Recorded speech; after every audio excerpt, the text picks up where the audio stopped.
को चिन्हबानी केवल देहधारी पाद को चिन्हबा नहीं तो आम सती प्रतिपता नारी हबानी तेणु भगवान पाद को आम चिन्हबा केतेबेले मनर भक्ति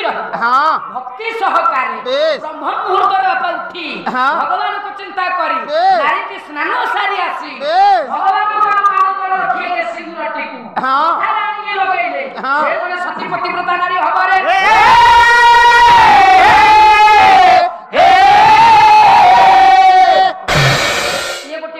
समाधान गला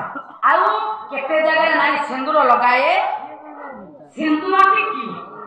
आ नाच कांड सेही जाई पहुंचबा तेणु बापा कथाटा केउठ रहिला ना गणक महोदय नामकरण करला सहित भविष्य तो कहिले गंड दोष थिबारी कन्या विवाह पर हेबो विधवा एई कथा कहिले आगे चली जाछन गणक महोदय धीरे धीरे राजकुमारी आगे बढ़ी जाई यौवन देश पदार्पण कर धीरे धीरे